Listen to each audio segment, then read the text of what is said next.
they are the member of our Senate or our major committees, then they introspect our decision. Is it aligned with the industry? Or they can capture our students? And by the grace of Almighty and the teamwork, we have 95% of our students, before they get graduation degree in their hand, they get the job.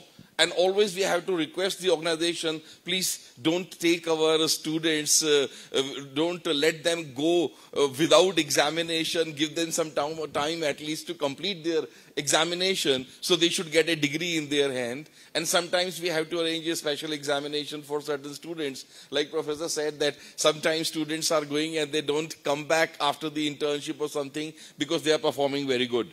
So one thing is there, IT or technology is a part, it's an integral part of everyone's life, but it is like, don't keep it for TikTok or any other things. Use it for good purposes. Be a member of some club activities, academic club, technology club, innovation club, so that you can perform the things there. And we have a job portal where we have all the industries, private industries of Uganda clubbed in as a member. We give free membership to them.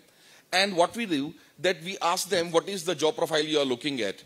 When we get the job profile, we check the students' profile which are matching with them. Then we don't give our students detail to the industry. We conduct mock sessions with them. We see what is the gap analysis, what the industry is looking the job skill set, and what is the current skill set of our students. Then we see, because everything is not covered in the curriculum. But when they are going for the job interview, we see what the company is looking in the interview from our job portal. So we cover up some extra sessions. There is no charges for that. They are our students. Because the success of our students is the success of the university. So that we conduct those separate classes like cognitive skills, communication skills, how to write a resume. 90% of people, I actually conduct a class also for management and IT.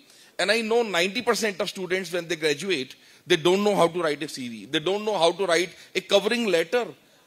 Covering letter means you are marketing your own self, that how good you are in which skills. But people don't know how to write that.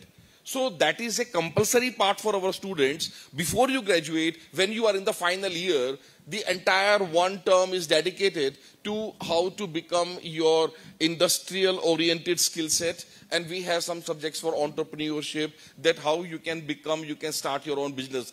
We have business club. So that in business club, any student, you are learning photography, you are learning dance or music, you are learning IT, but you want to learn how to become a business entrepreneur, it's a club. So there is no fees, just fill up an online form that yes, I want to be a part of dance club, music club. So because you never know, tomorrow you can become Michael Jackson or Shakira or different, or a scholar of your work, because career is in everywhere. Don't think that education is making you restrict the boundaries of becoming an academician. Academics is one of the area, industries are area, science, technology, marketing, sales, music, dance. You need to have a package of personality. That is what we are learning. We are doing our efforts. We are a very small institution, but with the help of governments, with the help of TVET, with the help of all the regulatory bodies, we are trying our best to involve students in activities. If you are involved in activities, you can perform. By just attending class, by doing what you are doing, you cannot achieve the job. You need to have a demonstrable skills. And beyond demonstrable, if situation is changed, how you can change your work towards the situation. So go for the job portal, we scan your CVs, we scan that how to conduct classes for CV, how to handle the interview, how to take care of your day-to-day work. That is a part which is not in curriculum, but that is a part when a student is coming in final year, we majorly focus, you should be ready for the industry. That is why, by the grace of Almighty, we have 95% students. It's a good record. You will find they are already placed. All right, and I think that has been a theme cutting all across, that you must be versatile. Being ready for the job market means that really, because you did a degree in education, that is not the only thing you can do. And in fact, if it serves as inspiration for any of the young people in the crowd, I sit here today as a journalist, as a news anchor, but I really have never stepped into a class of journalism a day in my life, right? I want a job. I literally want a job. And I found myself in an industry that I had never studied for, but had to study and ensure that I am at par with the rest of my colleagues. And I believe that's what they mean when they say you need to be ready, for this industry. We are just about to open up the floor to questions from the audience. So please, if you've been following this conversation, and guys, it's not every day you have a chance to speak directly to a representative from the State Department of TVET, right? Directly to the chief principal from Kiambu National Polytechnic, directly to Professor Kibasia, who is the Dean of School of Business at ZTech University, for those who want to go there, and Dr. Pradeep, of course, is the Director of Academic Affairs at Isbat University in Uganda. So please, let's have you put up your hands. We'll take as many questions as possible, make them very, very brief, so that we are able to answer as many questions as possible. All right, maswali zikam. Kumbukeni niko na zawadi, so please ask your questions. Very simple questions. They're welcome. Okay. My name is Kennedy Werema, and I've went to university, and I did industrial chemistry. Right now I'm a chemical tester at EBL. And the discussions that is here is robust discussions. And I have seen people have tried to articulate issues here that is very excellently discussions, and I'm looking forward. And it is very intensive discussions over here. And ladies and gentlemen, my question go to the TVET, because this is whereby the Ministry of Education is concerned at large. Because the Minister of Education need to involve himself to be among such kind of robust discussions, and I can call it incredible. And ladies and gentlemen, the first thing here, I want to ask the TVET, because Madam, who is sent by the PS, because it's now the ball is on your court. Because mostly, many young people are asking themselves questions towards the education. If I read the magazine, the Ministry of Education have not received money, and it's blaming the Treasury. You as the TVET, the sides of the TVET side or department, what steps have you made to make sure that the Ministry of Education sends money to the TVET? Because TVETs, if you look at the TVET itself, and the side of education, we have the universities and the TVETs, and as the way the principal in Kiambu has said that they are receiving the B- people from joining the TVET side, that is okay, because TVETs, you get more things practically on your side, so that you nurture these students on all, I call them learners, to get the learners across the board. Because when you say students, you're only categorizing the high school students and the others. So I categorize them all learners, because learners cuts across the board. So one thing I want to ask you, what steps have you made as the people in the office? Because I have taken my sides to go and inquire for the Ministry of Education there, specifically on junior schools, and see the steps they have made in terms of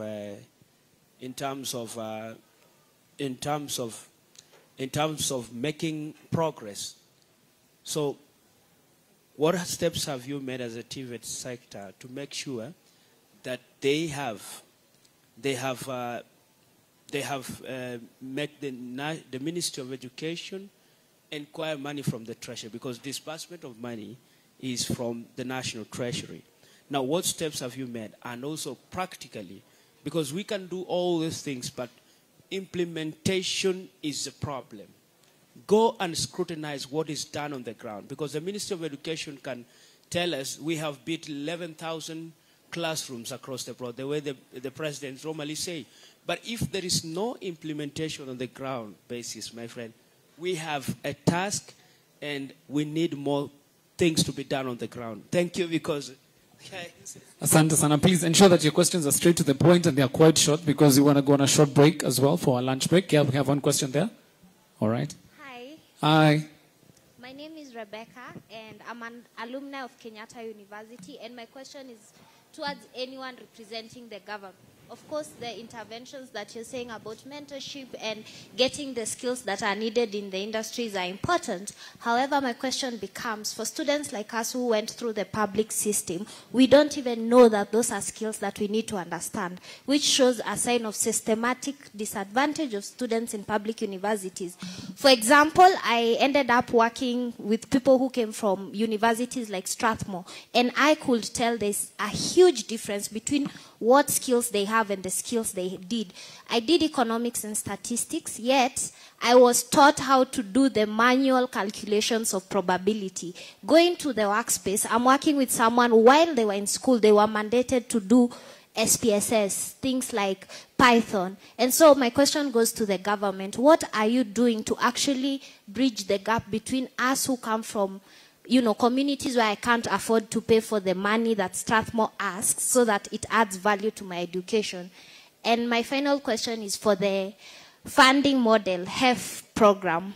The government has been saying, oh, we are working on it, we are working on it. But the truth is we have 2 years of students who are stuck currently because I come from a one-parent's homestead and I've been placed in band 5, been asked for 100,000+ per year, yet I can barely even afford money to feed myself while in school. Thank you. Good morning.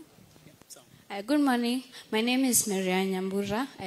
I'm a Form 4 leaver from last year. My question is simple. Does following one's dream still matter in the job market? Because right now we are being told whatever you love does not matter, do whatever it's there, and still you have that passion inside you, want to follow your dream. Thank you. All right, I think, can we answer those first? Yes, we answer those first. All right, so we're going to, please let us just allow them to answer those first and we'll come back to you. Tafadhali. Asante. Okay, how many more?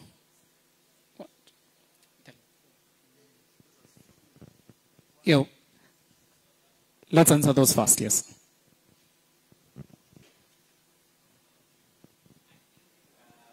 Most of those questions are being directed to the government. So, Ms. Zipporah, over to you. Yes, thank you very much. Actually, this is a question that I knew would arise in this forum. It is very, very important because it is where the rubber meets the road. People may desire to get into different careers, even go to school, but funding, when it becomes a challenge, then you cannot move forward. Unfortunately, this is a matter that went to court, and although money had been set aside, we are unable to move forward until the matter is heard and determined. That is the position. We cannot discuss it further, given the position where it is. But we are ready as soon as the matter is decided. The appropriation had already been done based on that model, which was halted by the court. So we are all waiting for direction. We actually feel the pain on the other side. I sit in the same office with the gentleman in TVET who is handling that, and his hands are tied. We are praying for a quick dissolution of the matter so that the money can be released. And I was reading something this morning from the CSS office, and I think the institutions have been directed to not send away fail to allow any student who is affected by that issue away from the classroom, because once the issue is resolved, the money will be appropriated to the individual students. On the perhaps just before you you move on from that, Zipporah, I'm sorry, in the spirit of being a journalist, I must seek more clarification. Yes. Because while the government says their hands are tied, while the government says we feel the pain on the other side, it really is a constitutional mandate for the government to ensure access to education for all students. While the government says institutions have been directed not to send students away, they are sending students away. They're unable to sustain keeping these students in school. So what protection then are these students getting from the ministry, from the government, as this case drags on? Because if it takes 6 months, somebody's going to be out of school for 6 months. If it takes 1 year, somebody's going to miss an entire year of school. And this then affects their life, has a ripple effect, really, on their life. And so what assurances is the government giving in terms of what timelines are we waiting for this to be resolved by the court? And in the meantime, what interventions is the government putting in place to protect these students and their families? Thank you very much for that extension of the question. You are asking what steps is the government taking? And from where I stand, the government has dispersed that which was not affected by the new model. The students who are running on the capitation model, that money was released to the institutions, and that is why the institutions can remain afloat. But concerning the issue of the matter that has not yet been determined, given the courts, I think we can only wait for that decision to be made. Otherwise, from the CS's desk, I think there is a committee that has been trying to look at that model, the new model, and seeing how it can improve that system for establishing the status. What is it? You call it? MTI? The means testing instrument. MTI, mean testing instrument, to see how they can add more parameters such that when the candidates or the students are subjected to the mean testing instrument, the true picture of the family financial status can come out clearly, because what we are contesting, or what the matter that is brought to all this, is when a student who is really from a needy background is placed on a band that they cannot afford. So I think those are the efforts that the government is making, and at the end of the day, we are hoping that we shall have a system, a funding system that will be fair and constitutional. All right. Mr. Waitito, I want to come to you shortly on the question of whether dreams are still valid. Following your dreams are still valid today. I thought it was asked just shortly. But Zipporah, there was a crucial question asked by a young lady over the discrepancies in skills, from public universities to private universities. Please answer the question.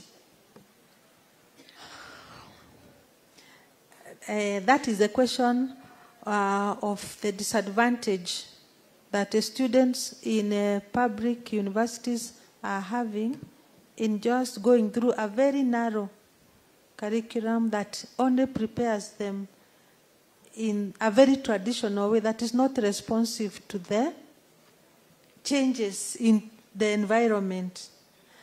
She has correctly said that when you look at their counterparts in Strathmore and other private universities, the curriculum appears to be extended to actually align with the changed environment.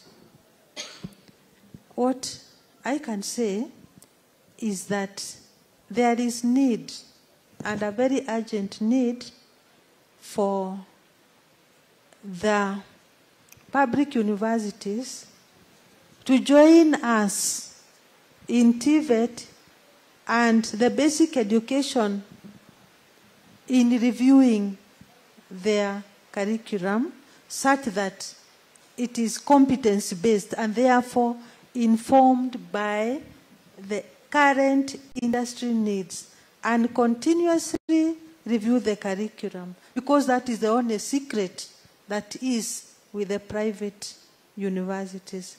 They are very vibrant, they are working closely with industry, and that is why they can be able to prepare their graduates better than those that have remained with a rigid curriculum. But not in all areas, because there are certain areas in our public universities which are very vibrant. Look at medicine. Medicine has always been offered in a competence-based way, because they work in hospital and they train in hospital and the classroom. So if there is a new disease, they will encounter it live, and therefore it will be covered in the classroom. So the solution to that is for the public universities to adapt the current status worldwide of having a competency-based curriculum that is informed by the industry needs, which keep on changing, align themselves to the competency-based curriculum that is informed by what is current and keeps on changing as the workplace changes. Is the government holding these institutions to account to ensure that they do keep up with the changing times? Yes, they have to keep up with the changes. And how do you keep up with the changes? You revise your curriculum, you revise your strategies for training. You don't just remain with a rigid curriculum. Like in TVET, we had to stop teaching the carburetor, isn't it? We realized that the vehicles are no longer running on the carburetor. So we changed. And we now have a curriculum that actually is informed by what the industry has. Thank you. Thank you. I just want to say something a little more, answering the lady who went through the old syllabus from the universities mentioned. It's unfortunate that all universities at that time are going the traditional approach. Today it is changing. Let me not be an advocate of all universities, but I'm saying we have a commission for university education that is now proactive and in requiring that the curriculums being taught in all universities in Kenya under the new act, they must go towards practice and theory. So things are changing already in those universities. But let me put it this way. Even students in our own universities, the private universities, it is those who have the spirit of I'm a go-getter. Don't go to school and just narrow yourself in terms of I am studying accounting or I'm studying engineering, and you remain in silos. Look at what is available. We encourage students, even at the high school level, that look at what's available. If you are going to a university, for example, Zitec University, we talk to students right from the beginning that look at what's available. Besides the curricula you come to take, if you are doing a BSc or BBCom, there are other programs that are not within the degree program that we offer at the university, that we encourage all students to do. So students who are here, wherever university you go to, I hope you come to my university. We give you a wide path and we give you a lot of encouragement. Computing, for example, which is mentioned by my colleague from Eastern University. Computing is compulsory. You have to know the current knowledge, the changes that are taking place. For example, you talk about AI. AI is now in every student. We have impressed now in university. We are saying every student must know AI. We teach and we have courses that cover this so that our students are up to date, using it for the better way of assisting you in terms of being prepared for the job market and being able to use this new technology. So I encourage students, wherever institution you go to, don't just sit there and be in a silo. Look at what else is available. I encourage students to think 360 degrees. Not 180, not 90 degrees, where you only go in like a, the horse running. Horses are running in the racing there. They only have to follow the track. Look at what's available. What else can I learn? When you are taught courses, for example, entrepreneurship, it's not just to teach you to be a business person. It's to teach you to think 360 degrees, innovativeness, creativity. What can you do? Even in the village at home, you can be creative. We tell our students, even wherever you are coming from, whether in a rural place where there's nothing, there's something you can do there. So we give you this opportunity for you. You are well endowed. God has given you the knowledge and skills. What else do you want to do? I get many graduates in the village. They say, oh, yeah, I finished school 2 years ago, 3. I'm Tamak. I said, there's something wrong with you. School was not just to give you skills for a job. It was to give you to think beyond yourself. Organization, you organize yourself. See what's available. What can you do in the community? Even volunteering and doing something. And networking, get to learn to know who is available. What can I do? What are these organizations doing in my locale? And you can be able to do. And no offices, don't fear. Again, one thing I realize is our students are very timid. We encourage you to be assertive, to be go-getter, so that you are able to make a difference. Now the new, our moderator here, she says she's trained as a journalist, but you can see she's doing very well in the field. So be open in all areas that you are thinking about. God has endowed you with all skills and knowledge. You can reach anywhere in your life. We talk about self-actualization. What is it that you want to do in your 50s? Think about it, 40s, 50s. You should be looking at, what can I do? The degree you get or the diploma you get is just the beginning. If you get a diploma, move the degree and move on and look at what's available. And that way, there will be a great difference in your life. Thank you. I think to our very last question, Mr. Sami, does chasing your dreams still matter? Okay, thank you very much. I really wanted to get a chance to respond to that question of the girl who completed high school just the other day.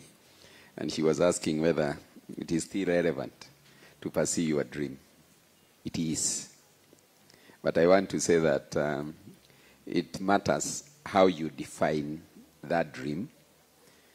So you define it, have your dream, but then define it widely. I was talking to a gentleman who did chemical engineering in one of our good universities. Chemical engineering sounds a good and prestigious course. But then he tarmacked for 3 years, and he decided to go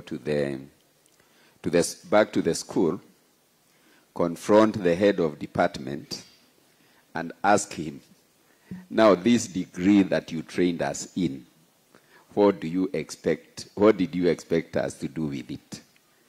And to his surprise, he said, frankly, I am also not sure what you can do with a degree in chemical engineering in this era. And he started crying. He was I think that time he told me he was 28, but here he was shedding tears because I don't know what answer he expected from the head of department. But then the HOD told him, after you are through with crying, just answer me. If I was to give you an opportunity to supply us with chemicals, would you do that? Then he started lamenting that unfortunately he doesn't have a business. Since I left this university, I have never had a job. And then the good professor told him, no wonder you have been tarmacking for 3 years, and with that attitude, you may tarmac for even more years. Because here you are a chemical engineer, I believe one of the areas you should be in is producing chemicals, and if you cannot produce, trade in chemicals. But here he defined his dream, being a chemical engineer, being employed in a chemical development company. And so the dream was defined so narrowly. So after crying, after being challenged, he was given an order to supply some thousands of liters of some chemicals that were to be used in the labs. Reluctantly, he was sent to come to the city, get to know the prices of the chemicals. And unfortunately, again, much as this was a graduate, he came and asked, what is the price of this chemical and the other? And he went back to the university. And then he gave an answer. Then he was asked, what if you are to supply in hundreds of liters? And he said, I didn't ask that one. Now, you see, you are graduates, and the founders and those who run universities, the good professors, when we are graduating, they always tell us, we have been given power to read, meaning we have not read. So you go out there and be more creative, think widely, be on social media, but as you are on social media, please be learning new things. So finally, he was given an order, and he can remember, that was about 12 years ago. He's a person I know very well. So 12 years ago, with that single order, he made 30,000 shillings. And he was paid within 3 weeks. He was paid. He got 3,000 shillings. To cut a long story short, he knew that his chemical engineering and his university degree allowed him to do chemical engineering. He can produce chemicals. In most cases, he would do it theoretically. But then, it also trained him to learn and prepared him to learn new things. As we were talking, I was processing his payment, having given him a construction job in a relevant area, and we had given him a job worth 28 million Kenya shillings. I was processing his first certificate, where we paid him 13 million shillings. Is he still a chemical engineer? Yes, he is. Is he mixing chemicals on a daily basis? No. But what he is doing, he has defined his passion and his dream, so that he's still a chemical engineer, now in entrepreneurship and now in construction. You are a chemical engineer. Can you do construction of labs? You can. If a job comes by where you want to manufacture chemicals, you can. So define your dream, but define it more widely. It is not just about mixing chemicals and writing the good formulas of C and then a dash, and I was not good at that. But this is somebody who worked so hard. So define your dream, define it widely. And then you'll never miss an opportunity. I want to say the degree that you have, the diploma that you have, should help you adapt to the ever-changing environment. I can give many examples of people who are in engineering, and maybe just to say that one of the compulsory subjects, units that you must do if you come to our institutions, it is entrepreneurship, which many young people have not embraced. And my question is, if somebody did not create Nation Media, no one created Equity Bank, no one created East African Breweries, because we are very keen on talking of the industry and all of us wanting to be employed. If all those were not created by somebody, where would we be looking forward to being employed? I want to challenge all of us, and especially the young people. Nation Media was created those years. It is still there. That is where we all want to be employed. Let us start thinking of creating jobs, so that when we talk of the industry, it is that job that was created by that graduate of Kenyatta University, that graduate of ZTech University. You are the savior of this nation and of this world. Let us just be ready to go out and read like you have been given power to do. Thank I think you. that's a very inspiring note to end this conversation. What Mr. Sami Waititu is saying is think outside the box. And honestly, sijui watu wenye wana think outside the box more than Gen Z today, right? Gen Z wamesema waweki kwa box. So that is a very good point to end it. Please think outside the box. Please be versatile and ensure that you follow your dreams innovatively, right? We'd like to give a very big thank you to our wonderful, wonderful panelists for this conversation today. The rain, is coming down very hard, but it will not rain on our plan today. We've been speaking to Zipporah Njoroge. She is a director at the State Department for TVET. Also with us is Mr. Sami Waititu. He is the chief principal at the Kiambu National Polytechnic. Dr. Pradeep Kumar is the director of academic affairs at Isbert University in Uganda, and Professor Peter Kibas, the Dean School of Business at Zitech University. Ladies and gentlemen, thank you so much for sharing your expertise with us today as we look at ways to bridge the gap between education and employment.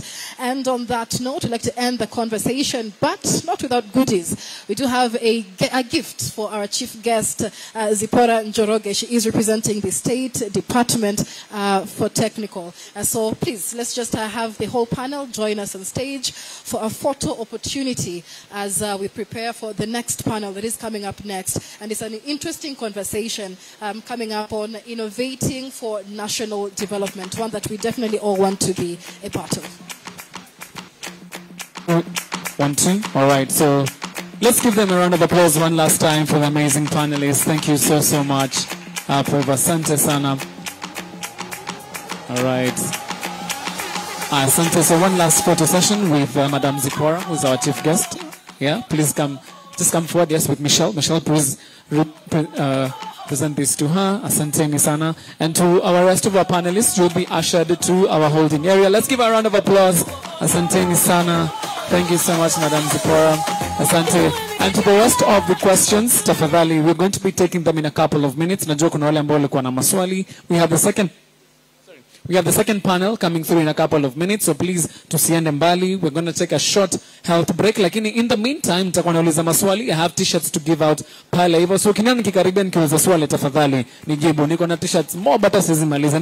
I don't want to take them back to the office. Zisirudi kwa ofisi tafadhali. So these are your t-shirts. Maswali ni mboga tukiendelea. So please tuendelee tunayo. Let us have a good time. Asanteni sana. Our dear panelists, you will be ushered down to your holding area. Once again, thank you so, so much to our amazing young people who are here to learn. Tuko na maswali, najua kuna wale ambao maswali hatukuweza kuwachukua, lakini in the second panel we shall be able to answer your questions.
share the website as well, the link, so they can be part of this conversation. So for those who are just joining us, my name is Michelle Ngele Odhiambo. I'm a journalist and a news anchor with the Nation Media Group. I'll be your moderator for the next panel discussion dubbed Innovating for National Development Through Entrepreneurship. And the theme there is Kwa Ground, Mambo ni different, right? So I want to understand what is the landscape when it comes to innovation. And before we get to this conversation, let me just hit you with a jarring statistic. According to the World Bank, 70% of new businesses fail within the first 5 years. How many of us sitting here today have a business idea that we want to implement? Nobody, only one person. Okay. How many have actually implemented a business idea? How many have had a business that has made it past the 5-year mark? There's literally no hand up, guys. And so that is a conversation we will be having here today. It's a staggering statistic. 70% of new businesses fail within the first 5 years. And so this highlights the importance of innovation and support in entrepreneurship. And those are the two themes we'll be discussing in this panel discussion. And with me is Maingi Waweru. He is my co-moderator. Let me have him introduce himself. Michelle, thank you. It's indeed a chilly but beautiful afternoon, filled with beautiful people and definitely with a beautiful conversation that is going to happen here. I also want to know, niaje ground got tofauti, you know? Yeah. All right, so let's introduce our panel of guests. So with us today, we have Dr. Gitonga Mureithi. He's the head of communications, international relations, marketing, and student recruitment at the Catholic University of East Africa. Also with us is Ms. Jawahir Kamal Ahmed. Thank you for being with us. She is a marketing manager from Homescope Hostels with strong background in marketing and brand management, particularly in the hospitality sector. We'll be getting to learn why she is here and what innovation has seen their business thrive. Also with us is Mr. Alan Jenga. He is the administration manager at NIBS Technical College. And last but not least is Miss Mogesi Maroa to my immediate left. She is an LLB finalist and the president of the Mount Kenya University Parklands Law Students Association. Ladies and gentlemen, many, many thanks for being with us this afternoon. And so many want to understand, why is it that majority of businesses really do not make it past the 5-year mark? Dr. Mureithi, I'd like to begin with you.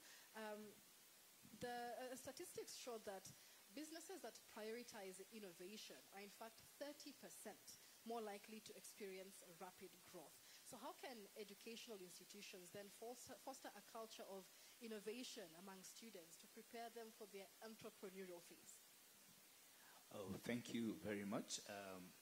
Maybe I can introduce myself. My name is Dr. Gitonga Mureithi. I handle marketing, communications, international relations, and also student recruitment at the Catholic University of Eastern Africa. And thank you for this session. Let me start by sharing a very, very brief story. I have one of our students called Amani. Amani comes from a very small village somewhere in Meru. And the mother was really struggling with what I would call farm produce sales. So she had a farm where she used to, or she currently does, small-scale farming. But there's quite a lot of, I would call, bridges or hurdles that Amani observed. So when she joined the Catholic University of Eastern Africa, we had a discussion.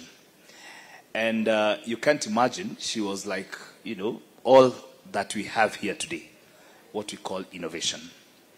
So apparently, in agriculture, especially in Kenya, which is one of our core, I would say, main financial raise-ups for our economy,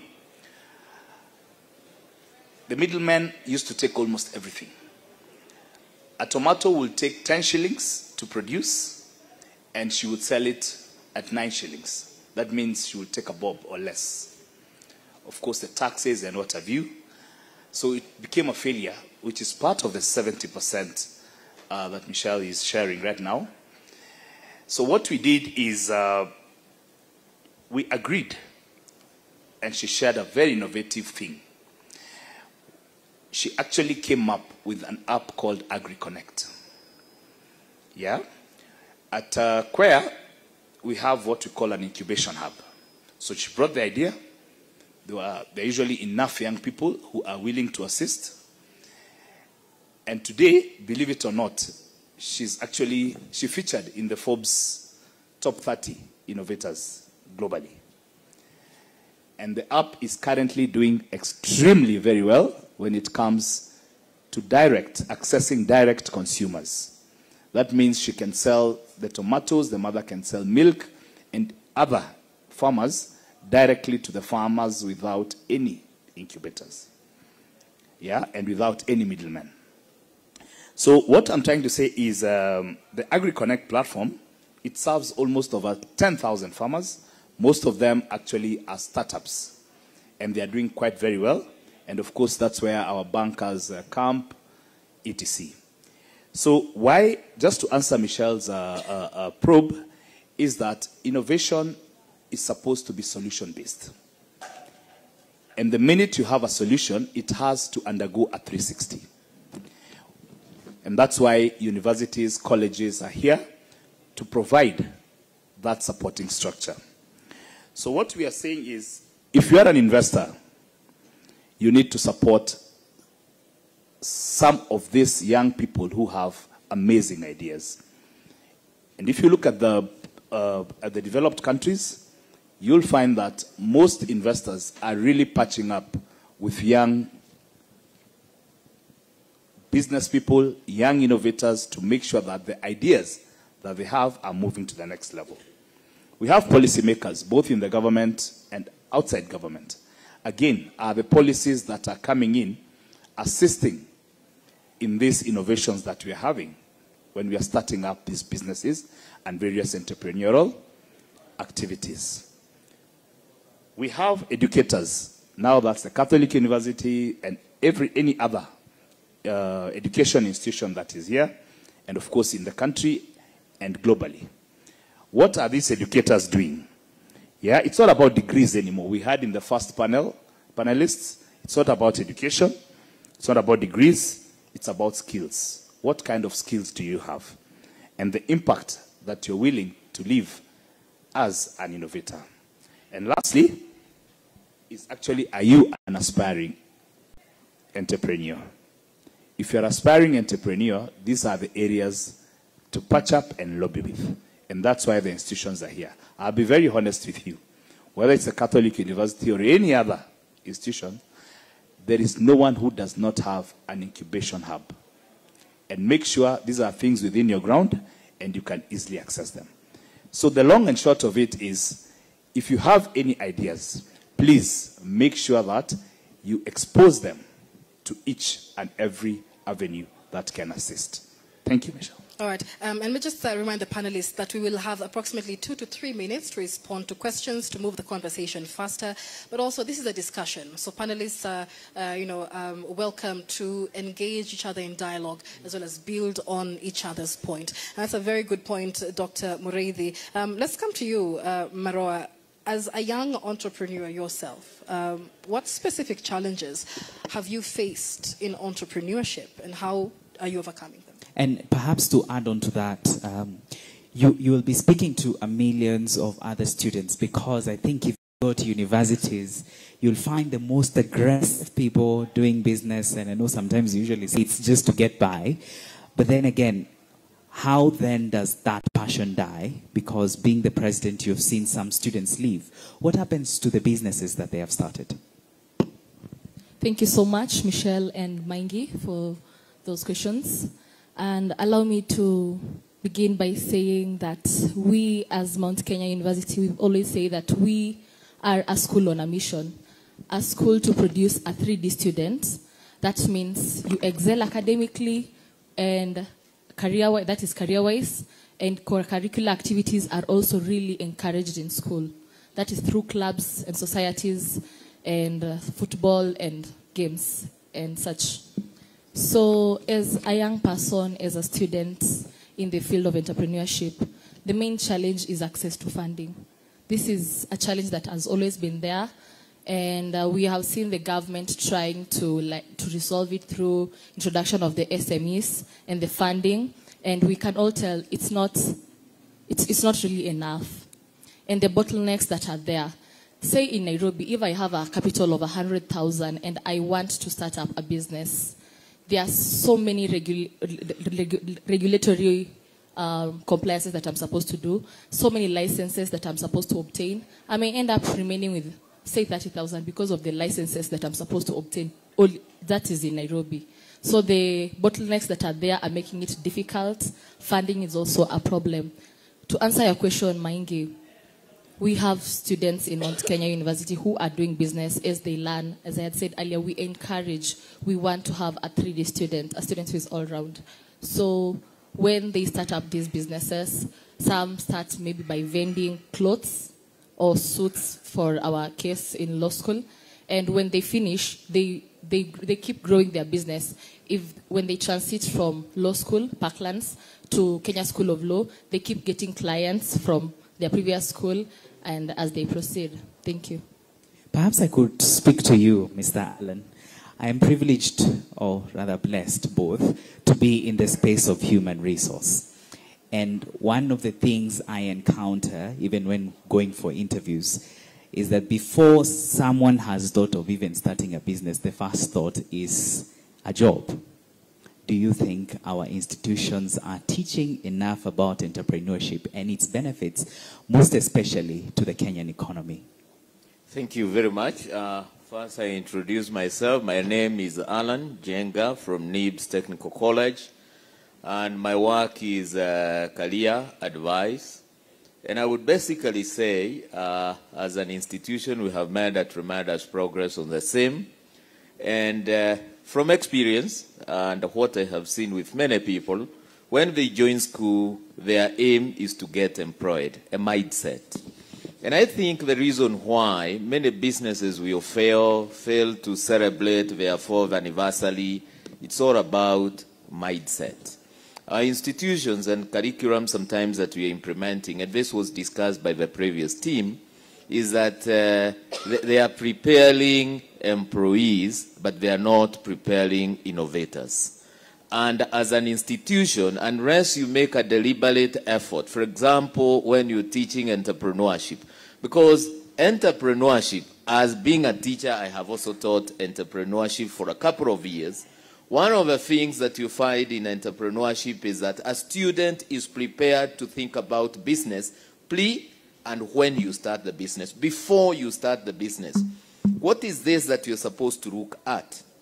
And I think it's all about curriculum. For us, as NIBS, we try to make sure, even if we adopt a curriculum from the ministry, we enrich it so that it has the basics. And again, we give our students a mindset that we are not training you to go and just be employed. You can also employ yourself.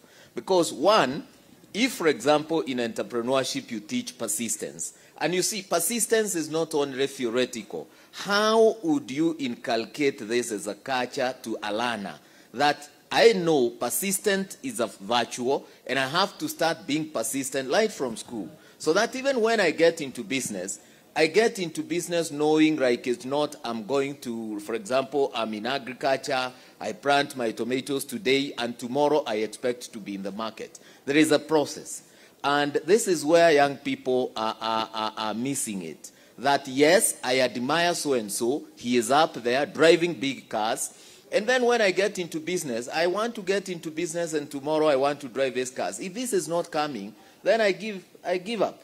But I would really want to urge young people, even when they get to school, for example, you are training on vocational skills, like in cosmetology, you are training hairdressing and beauty. As a beautician, you must know that you must build your business profile for customers to believe in you. And sometimes, as a beautician, you find that because I'm not now getting who is who, I'm not getting celebrities coming to my spa, then I'm not doing well. And I'm going to cross and look for a spa where celebrities are going.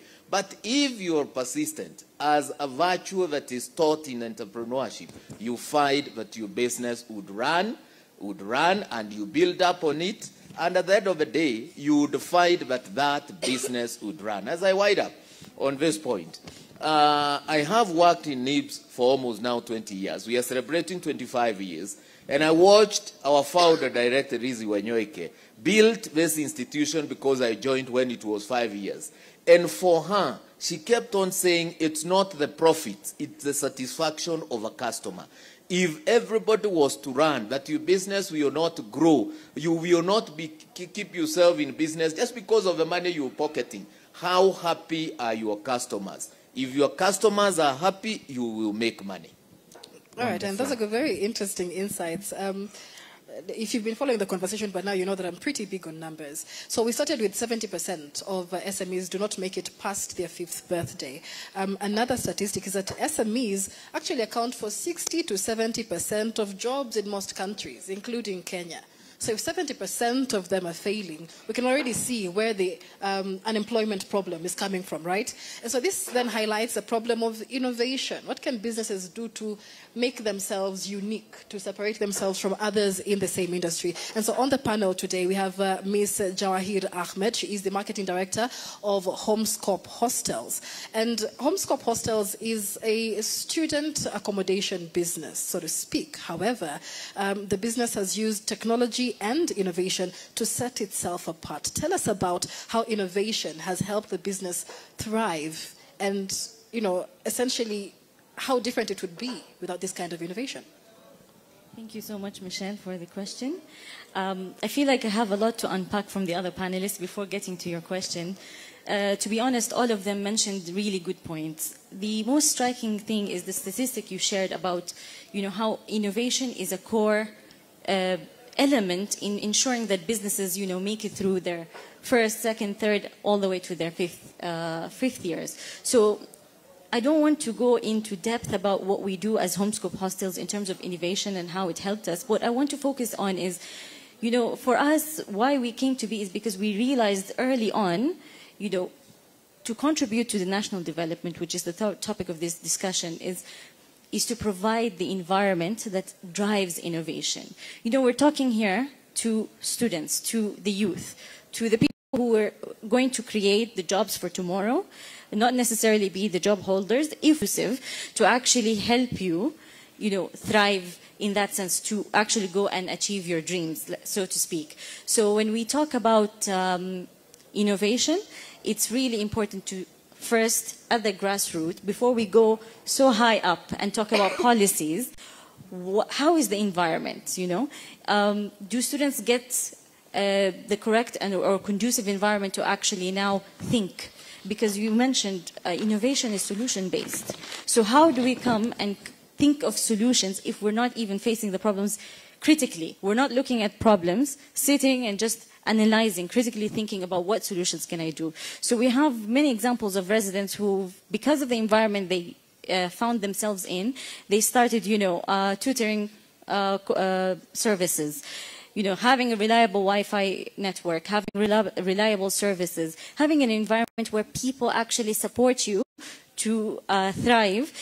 That builds up that kind of, you know, spirit, the entrepreneurial spirit. It encourages you, and I feel like when we talk about challenges, we really miss the mark sometimes when we ignore environment. So I think that's one of the key things, and that's what we try to do at Homescope Hostels. So if you're not really trying to survive and dealing with noisy dorm rooms and all the problems that come with like power interruptions, then you have that moment to actually critically look at what you want to do in life and then go for it. So that's what really motivates us as a business, to be honest. All right, and you mentioned social responsibility. I mean, and that is huge. Mogesi, let me come to you, because where we are today, the issue of social responsibility is huge. I mean, it comes to environmental conservation and it comes to creating opportunities for others. In fact, 66% of consumers are willing to pay more for more sustainable brands, right? And so how can young entrepreneurs incorporate social responsibility into their business models?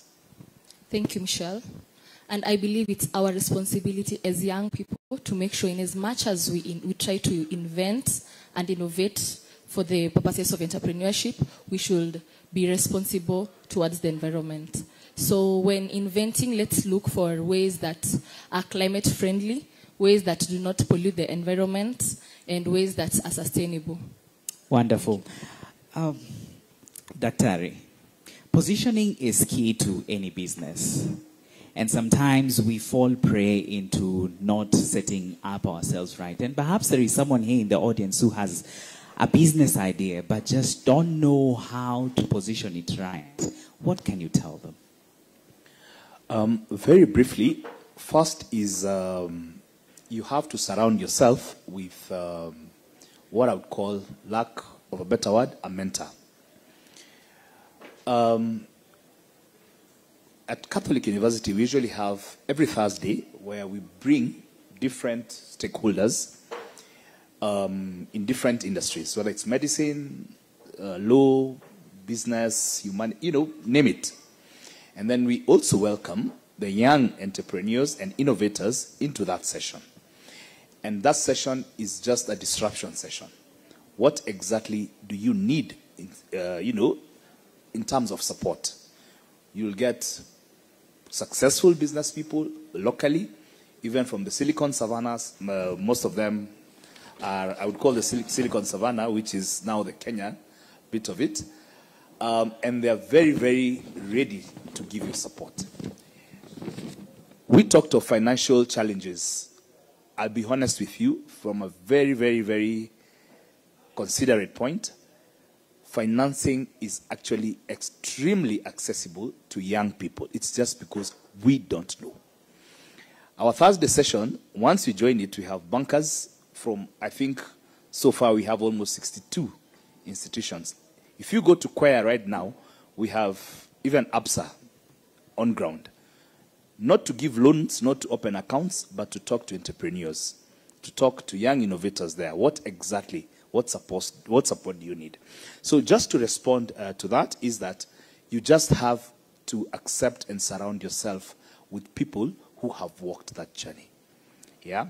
And there's enough space right now with the digital platforms. Log into some of these forums.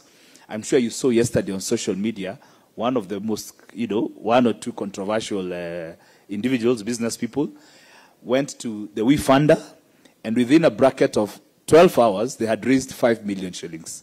Yeah? I don't know by today how much they have raised. Why? Because they actually knocked on the door of people who are willing to help. My encouragement to you and my advice is just knock on a door.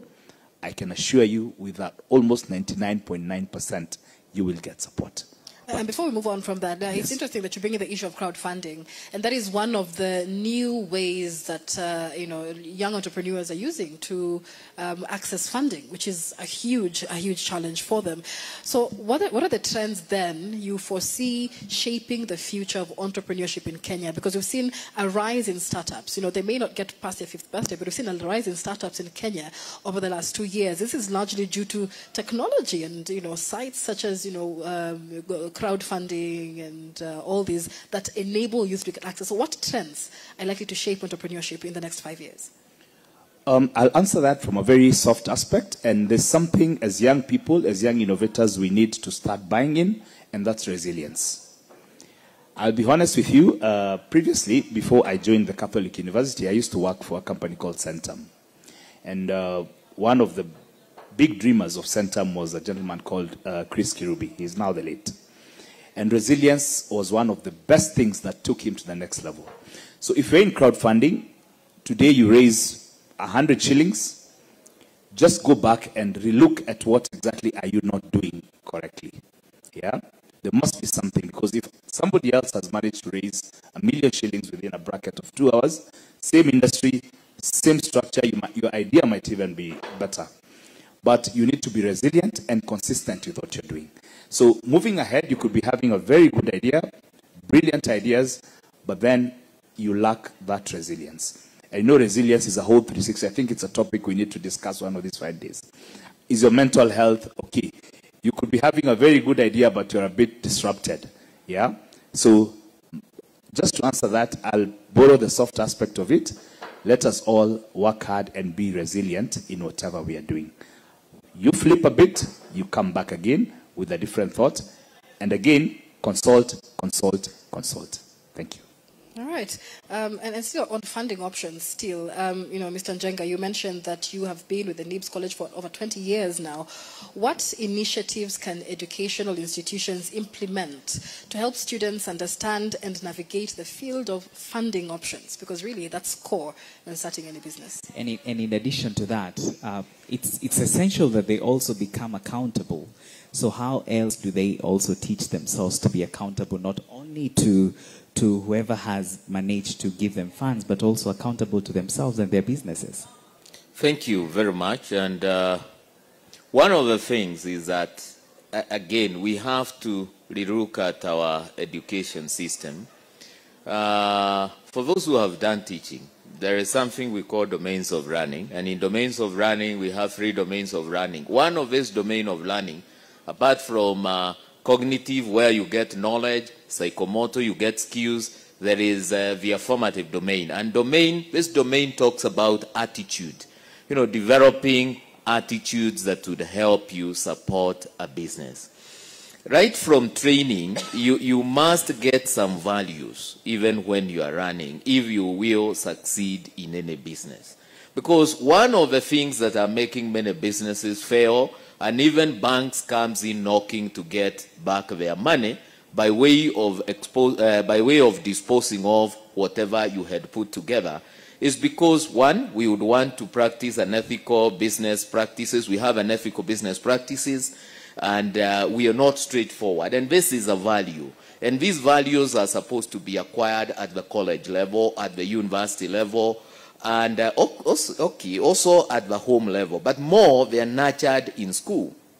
As an institution, as NIBS Technical College, our effort has always been inculcate values that will help our graduates when they venture into business. And let's give an example. If today you train in a vocational skill like in food production, you go become an outside caterer. You go access some fundings because maybe you have an LPO for maybe in 2 weeks' time, you have an event of 1,000 and you feel that money would not be enough. You get to where you have opened a bank account and you get, let's say, 40, 50,000. And then when it comes to paying back, you're given a check, you deposit in another account. And that's how many businesses, people sometimes are not even accountable. And again, you make money, you make profits, but instead of prowling back your profits into business, you find I need now an iPhone. Just because I made a kill in a business, now I have made 100, 200,000, I am thinking now about myself. And these are some of the things that I think as learning institutions, we are supposed to advance and make our students understand. But as I wind up on the other question on funding, at school level, we can only give our students exposure.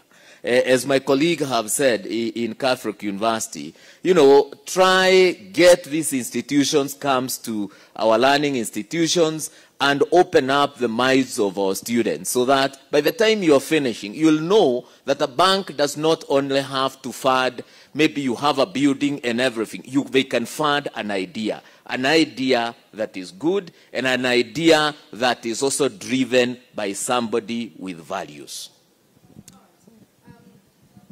And as it is now, when you talk about a high unemployment rate, and many of us will understand that when 10 of you have the same degrees, you all got a first-class honors, then there's only one job. In Kenya, what happens? It becomes a question of who do you know, right? And that has been a very unfair problem. But when it comes to entrepreneurship, you actually have to know people. That's called networking. Jahir, how important is networking for entrepreneurship, and how can entrepreneurs then build valuable connections to help them scale the ladder despite them being small startups? Thank you so much for that question. Networking is key because there's a lot from my fellow panelists who've mentioned there's a lot that you don't really go through learning about through the normal traditional route, educational route. So what is left is your exposure. what kind of work do you do, even when you're a student? Who do you talk to? Who do you connect with? Dr.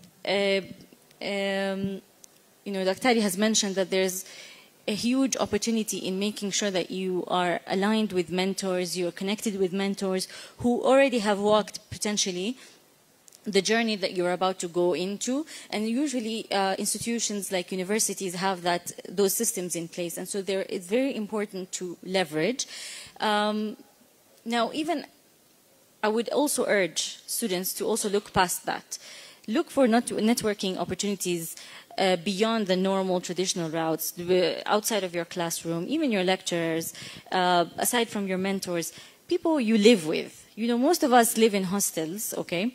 And you make memories with people, you connect, you grow, but sometimes I would always urge people to look past that. What kind of benefit can I get from the people I'm already living with? There's people who have a lot of ideas, a lot of potential, and you're at the same age, you have that same passion and drive.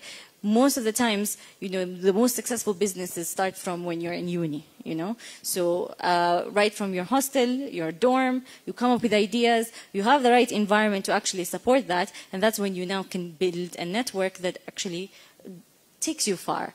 And at Homeschool Hostels, we really try to make sure that the students who live with us, it's a community. So even if you leave, you have a network of people that you've stayed with, that you can benefit from, and you can meet even later in life to actually explore what you can do in the future. But I really feel like networking is a key thing because it gives you insights about things that you would not normally know in your normal just studies or without exposure when you're working. Yeah. You work in a very interesting field, and that is the service industry. And the supply chain there is quite interesting. Yes. And you can make a mistake, and that will actually affect a lot on your cost of operations and customer satisfaction. And customer satisfaction. Service industry is very tough because of the customers there. So before I interrupt you, but yes, it's not just cost, it's also customers, retaining your customers. Okay. Now, that now brings me to a very interesting question. How then would you advise someone who is perhaps interested to join the service industry, who is concerned about making sure that the customer gets quality, but then again, still make sure that the cost of operations is low, and still again maintain a sensible supply chain in a way that I will continue to still depend on this supplier? Yeah, I get your question. It's a very challenging thing to address when you're working in the service industry. For us, it's hospitality. So it's mostly about the customer and what the expectations are. So, from a marketing background, because I work in marketing, first thing, if you're starting in this kind of industry, when you're marketing, do not market something that you can't provide. That's one thing. Manage the customer's expectations. Don't build up huge expectations that when they come to experience what you're offering, they come to use your service, there's a huge gap. What we're trying to do here, first of all, be smart with your communication. Communicate your selling point, what you're offering, and then operationally, there's a whole structure that goes into what you need to do to fulfill that. The reality of the situation is that there will be mishaps sometimes because of things you can control, and sometimes because of uncontrollable circumstances. So what you need to do in that case, when there's gaps now in the expectation and the service that you're delivering, I would always recommend that you communicate with students as well, or your customers, whoever they may be. Sometimes communication and personalized communication, personalized care makes a difference because we're not all perfect. So your customers know that. If you're giving them what they really need, the chances are they will be very patient with you when you have a mishap. So I think being attentive, communicating continuously is very key. Yeah. Now, throughout this conversation, I think all the panelists here have mentioned the business environment, and it's not good, right? Dr. Mureithi, before I come to you, Mugesi, who creates a conducive environment for entrepreneurship? Is it just the government? And what does a conducive environment for business look like? Thank you, Michelle. Just before I just comment on that, let me also dwell a bit on, for a second, on the networking bit. One thing I'd want also to share with our audience today is there's a word we call credibility and a personal brand. For you to actually tick in the business world and in the entrepreneurship and innovation, you have to be credible. You have to build your brand. Like today we're in NTV here. Go write an article. Don't plagiarize. Share it with Michelle, share it with him. And let's see if they're ready to feature it somewhere. Maybe on tomorrow's Daily Nation as a small caption. Investors will come to you because you've raised your brand. You are a thought leader. You've shared something about 1, 2, 3 things. So I just wanted to comment on that. Even the angel investors, they only go for people they feel they have a reference to. Just to go to Michelle's question, again, when it comes to business at the moment, policies are very crucial. We had a team here earlier, and one of them was from government, and she tried as much as possible to answer the tough and hard questions that came from the audience. But what she fell short of telling you is that we don't have ownership currently in our country. If you look at the Silicon Valley, because we have some representatives who come to the Catholic University from the Silicon Valley almost every Thursday, like today, what they share with us is ownership. Are we ready to own what exactly we are discussing, or is this just a tick-the-box thing? Yeah. So the long and short of it is, over and above policies, we need to own what exactly we are dictating for. If you look at today's headline, obviously, whatever came today as a scandal of doctored, it means there was no ownership. So it's not a scandal as such, it's more of a scam. It was a planned thing. Yeah, and once you plan something which you know is faulty, your credibility also goes down. So I think I would comment on that in as far as that is concerned, Michelle. Back to you. Thank you. Alan, there is somebody who might be seated here, and perhaps be getting your questions ready. We are coming to you in a few. Who is sitting here and says, I have a desire to be an entrepreneur. I want to start a business. I need to solve a problem, but I just can't see the problem. What do you tell them? Thank you very much. Scanning the environment is part of what is taught in entrepreneurship, so that you don't fall into the mistake of becoming a pattern multiplier. And this is a challenge in our country, and most likely that's why many businesses fail, because today I start an M-Pesa shop there, another 4 comes in just because I have started an M-Pesa shop near a learning institution. A photocopier, everybody starts a photocopier. This is a challenge because our people sometimes, when it comes to innovation, yes, you can start a photocopier, but you start a photocopier in a different way. All what I would say is that when you start a business, you need to know that you're bringing in a solution, and therefore, you must first identify a problem. Customers does not buy products. Customers buy solutions. When I go to buy this phone in the shop, I'm going to buy a phone, for example, and what I'm looking at is the features. The features are the ones that will drive me to take this and not this. And therefore, as entrepreneurs, as graduates who are leaving college and universities to join the business world, one thing is that they must have an eagle eye. They must have a sharp eye to identify an opportunity. And this opportunity might be small, might be a niche opportunity, meaning, for example, I want to start a business that serves a high-end, which might be a very small market, but for me to make economic sense in my venture, most likely my pricing would be higher because I'm also targeting a high-end niche. And therefore, you need to identify, you need to be sharp in identifying a problem and also providing solution. I have seen an investor where our campus is in Ruiru. Within the schools around Juja constituency, there is a company that is selling food to primary schools. And this company is selling rice bosho and boga at 15 shillings in primary school. And then they have a watch where students are tapping. They have given students watch with a chip. They are just tapping it on the phone. 15 shillings. I look at the food they are serving and the numbers that they are targeting. The school where I was, Rurie, we had gone for a CSR there. Rurie Primary School has 2,000 students. Each is paying 15 shillings in a day. Multiplied by 5, and normally in a term we have about 13 weeks. And you can see the amount of money this lady is making. Why? She identified a problem and she is now providing a solution to the problem. And at the end of the day, she would make money. And therefore, I would urge young people to open their eyes, not just go and become just a pattern multiplier.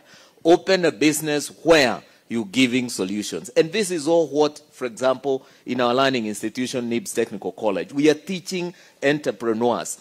And we bring in also mentors that would really encourage them on, and work with them on how they can identify such gaps in the market.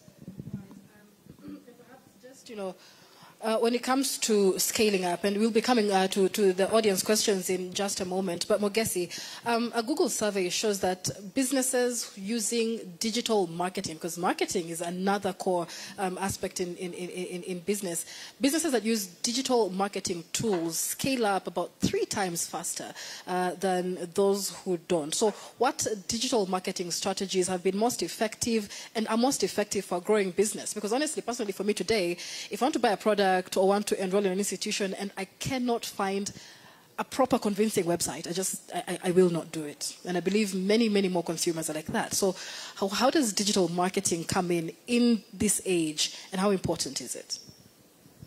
Thank you, Michelle. Well, you are very correct when you say that nowadays most people are moving to digital marketing strategies. And we are lucky we are living in an era where we have so many platforms where we can utilize this. So some of the digital marketing strategies that young people use, or all of us can use, are platforms like social media platforms like Instagram, TikTok, Facebook. These are platforms that have so much following, and most of the people I usually spend like 30 to 50% of their time on social media. So that is the fastest ways to sell your products. And we want to also open up the floor for questions. Remember, this is an expert panel for any questions to do with entrepreneurship. The conversation is innovating for national development, because at the end of the day, small and medium-sized enterprises make up 60 to 70% of jobs in Kenya, and in turn, if they don't do well, then the Kenyan economy also takes a hit as well. So let's hear the questions from the panel, please, from the audience rather. Please keep them as short as possible so we can get precise responses from the panelists. I am here to pick your questions. Thank you. Yeah, thank you for getting this time. My name's Maurice Amega, and I come from one community that is based in this country. My question is, we have these guys who are innovative and creative. From whatever industry, maybe they came from whatever given college. So you get this personality kind of a person on the ground, whereby this person is innovative. He can sell his products, maybe he's making products, producing products, and he wants to sell those products on the market level. Now he's maybe on local level, and he wants to sell them on national level. But we need protection.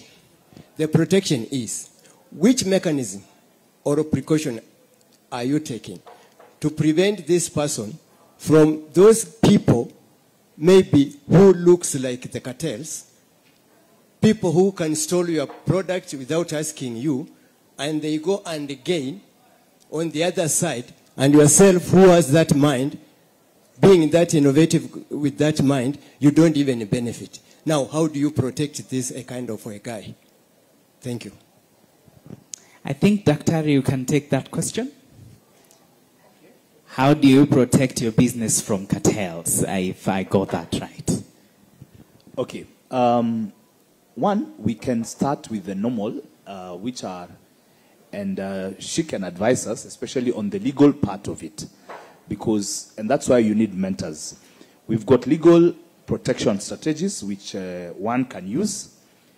And an IP, the intellectual property, is something that is a bit too open as we speak. So my encouragement first would be conversant, because the minute you have a good idea, you're producing products that of course have a demand. There are people who are looking at it, they feel they can duplicate what you're doing and make money, and they're more exposed, they've got more a market to it. So first I would advise, especially as a young person, please register with your intellectual property zones. Make sure that you are well guarded and it's nothing costly. Don't sleep over it.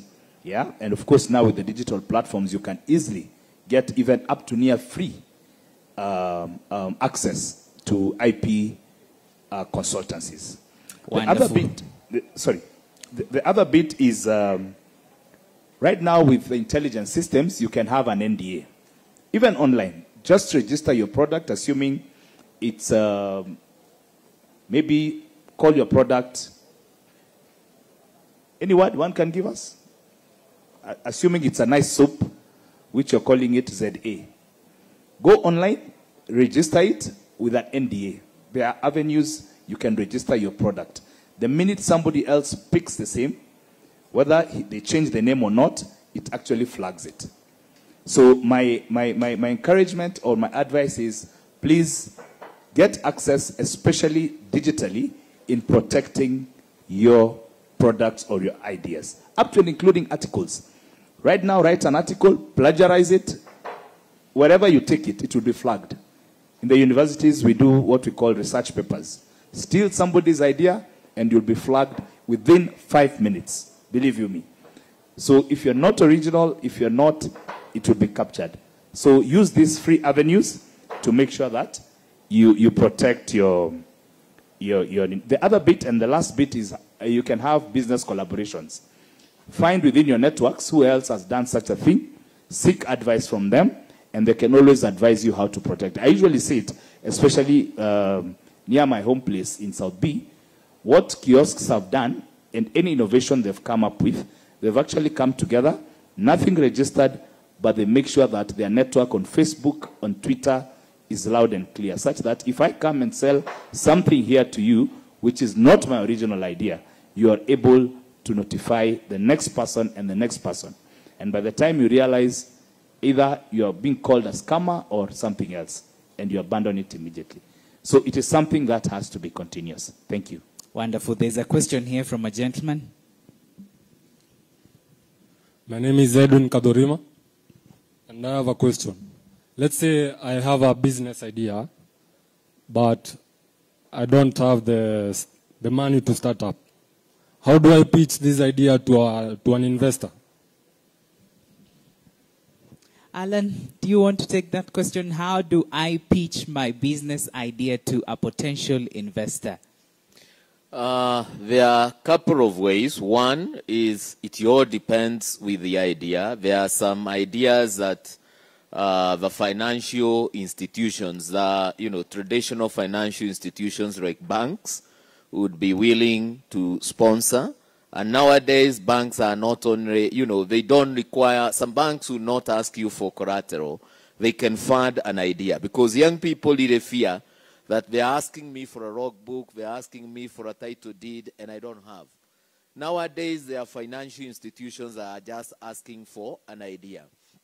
And again, as my colleague mentioned, you can also source for these funds, through the crowdfunding, depending on the idea. And especially the ideas that are mainly in IT. There are many, many people who are willing to fund these ideas. But it all depends with originality. As I had said previously, most of us would want to come up with ideas, but these ideas are more or less, pattern multipliers. If you find any financial institution would want to fund originality. And therefore, as young people and as we think about business ideas, let us try and be more innovative and come up with ideas that would provide solutions. And of course, you also look at how viable the idea would be. Thank you. We'll pick two more last questions. Good afternoon. Wamboy is my name. I have a question in regards to mentorship. As I heard you mentioned something of Catholic University. They do offer on Thursdays, if I wasn't wrong. I wanted to know if it's accessible to those who are not schooling there, rather people who are from other spaces of business. George, I think that's yours. Yes, and yes, it's accessible. All you need to do is just go to our social media platforms and register for that webinar. And on Thursday, you just join in from anywhere. We are not biased to it. Why? Because tomorrow, you'll actually recommend the institution to any other person who wishes to get some help or some support. Thank you. Wonderful. It's online. Okay. It's an online platform. It's not a physical platform. People can join in, yeah, and learn. Yeah. Okay. On my feet is John Bryan Awar. So actually, there is an issue or a clarification that should be made by the institutions, because I feel like there is a point whereby there is a limitation of an ideas, or there is a limitation, or there is a point whereby there is a coverage of some ideas. Like, for example, the schools or the institutions, I think that first they should be providing an extra mile of maybe, let me talk about an advice as far as the business is concerned. Hereby, I'm speaking about the financial literacy. This is what make us really mess up. We have a little, let me talk it, I don't know how I can make it clear, but in the terms of financial literacy,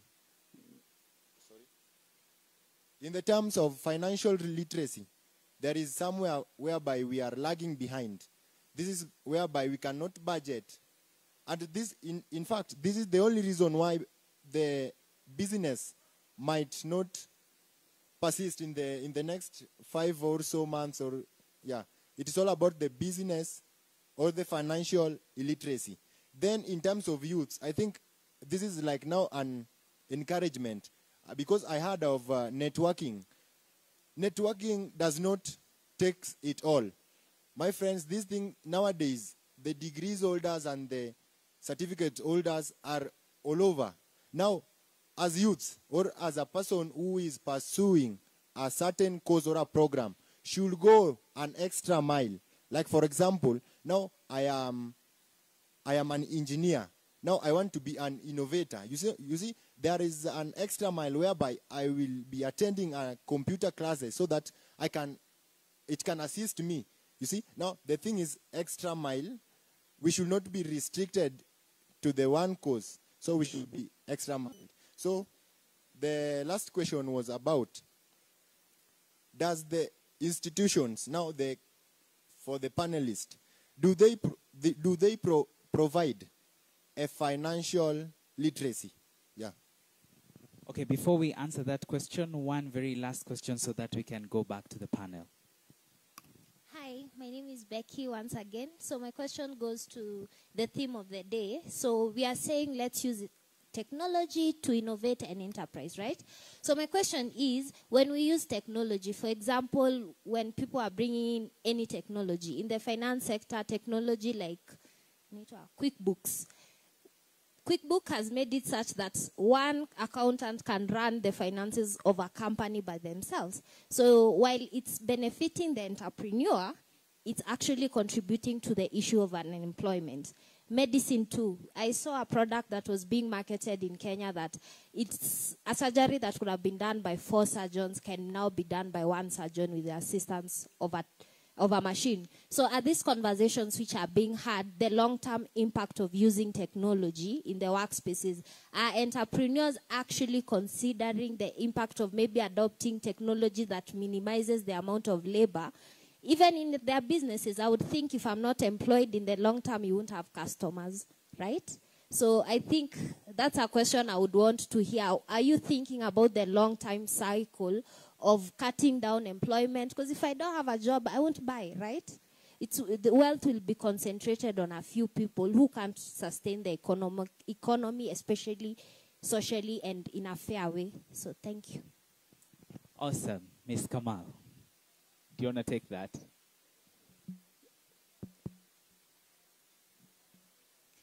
I'll take the one before that, and then I'll leave the experts on the panel to discuss the last one, because that's a very packed question.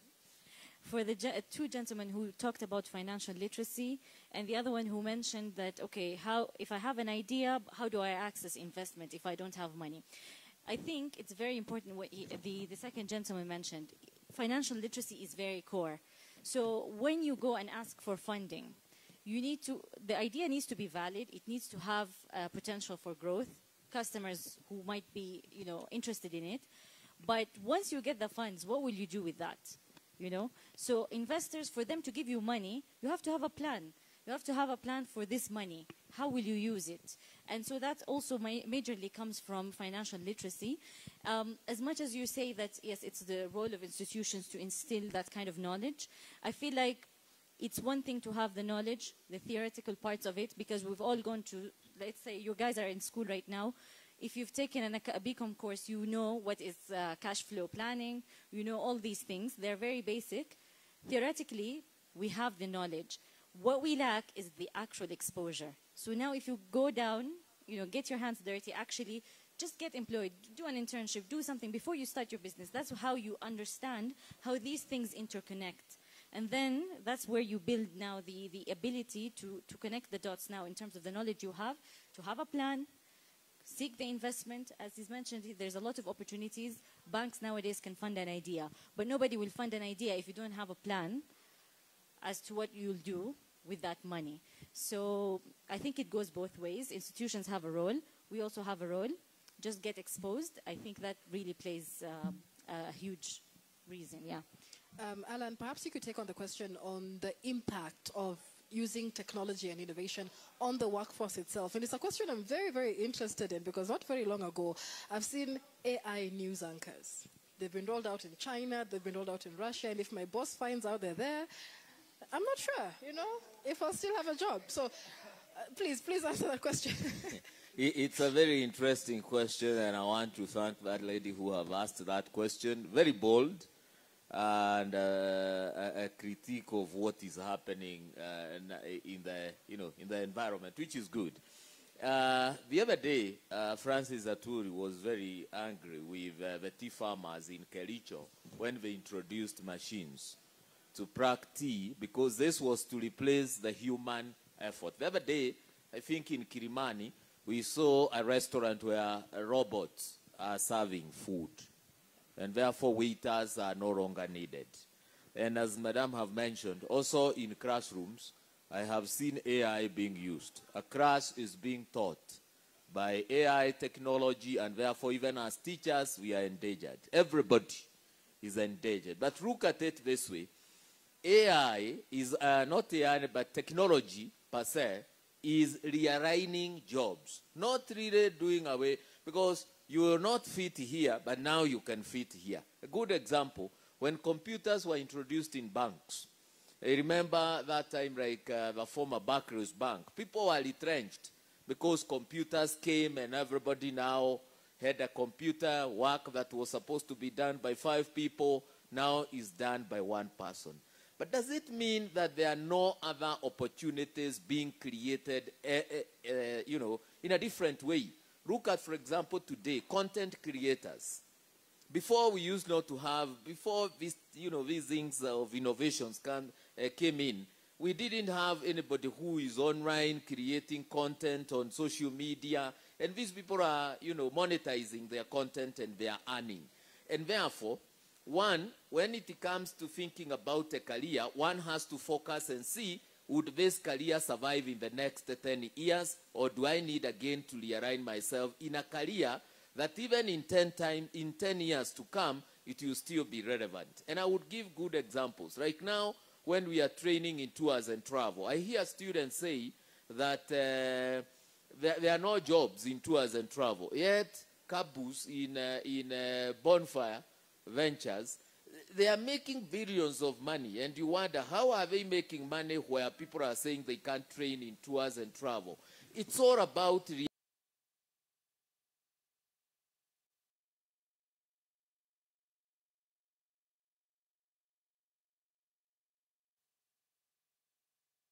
might go home. Even as teachers, we might be reduced significantly. But one thing I would want to say, human interface will never miss. A case that you need, madam, to go and look at is ATMs were introduced all over. In the malls, all over, banks were moving all to ATMs. They later realized that the human interface is missing.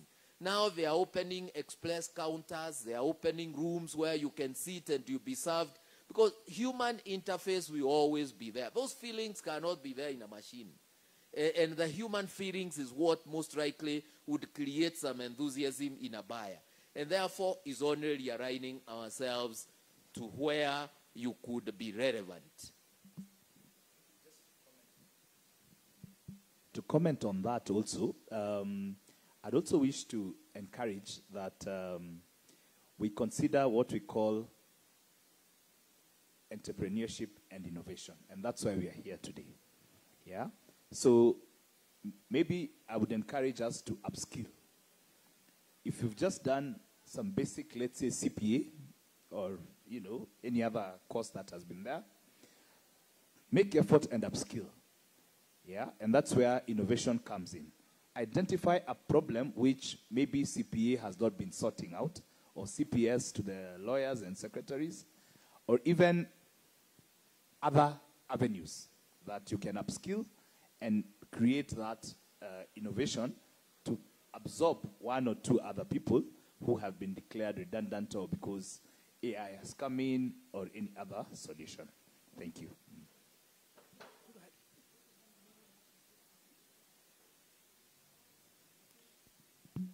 Okay, it's working.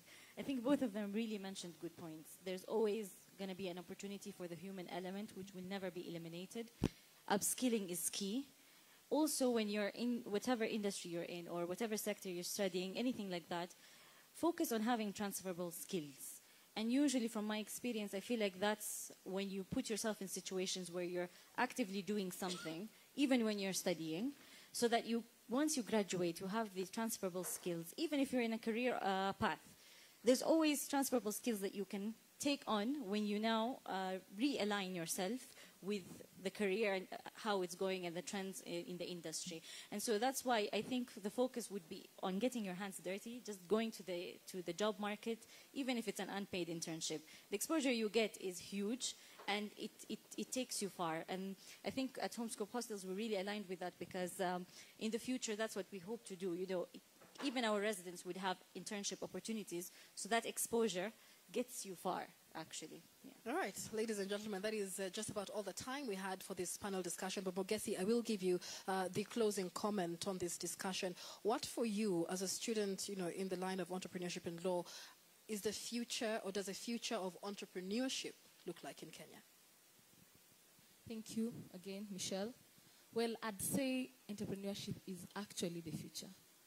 And invention and innovation is the future, because now everyone is literally saying there are no jobs in Kenya, there are no jobs in Kenya. We need to invent ways and invent how we can self-employ ourselves. So that's why I say the future is entrepreneurship. Let us look at how we can start business, look for ideas, start business, and actually run them. Right. And of course, all that with resilience. Ladies and gentlemen, thank you so much for sharing your expertise on this very important conversation on innovating for national development through entrepreneurship. The theme was Vitu kwa ground ni different. So I hope we've all learned a thing or two about how we can start businesses, advance them, and ensure that they go past their 5th birthday. We've been speaking to Dr. Gitonga Mureithi. He is the head of communications, international relations, marketing, and student recruitment at the Catholic University of East Africa. Also with us is Ms. Jawahir Kamal Ahmed. She is the marketing manager at Homescope Hostels, and that is a student accommodation business model that is reinventing student accommodation. Also with us is Mr. Alan Jenga. He is the administration manager at the NIBS Technical College. And last but not least is Ms. Mogesi Marua, who is an LLB finalist. She's also the president of the Mount Kenya University Parklands Law Students Association. Thank you all so much for being here with us. And thank you, the audience, for listening, for engaging with us, and for asking questions as well. My name has been Michelle Ngele Odhiambo. And let's now take a photo op with our panelists. But just a minute, as we also borrow up on how to be innovative and creative, some of us will end up being employees, employers. So tomorrow we are going to have a very interesting session. As I said, I'm in the field of HR. I work at Nation Media Group, and we are going to be joined with Kimberly Njau, and we will have a session of just ask HR any question. That's important, guys. Very important. Yeah. All right. So, DJ, maybe we can have some music as we take pictures. Thank you very much, Michelle. Thank you very much, Oweru Maingi, and of course our panelists for doing such a great job. In the afternoon, we're going to be having nothing but great music, conversation, dance here and there. And of course, as we continue with that, you can continue interacting with us on our social media pages. Tunataka kukua a team of people in the afternoon who can just come and have a lot of fun. Tomorrow, we continue with the conversations. Make sure that you get to join the different exhibitors. Ukienda pale, just ask.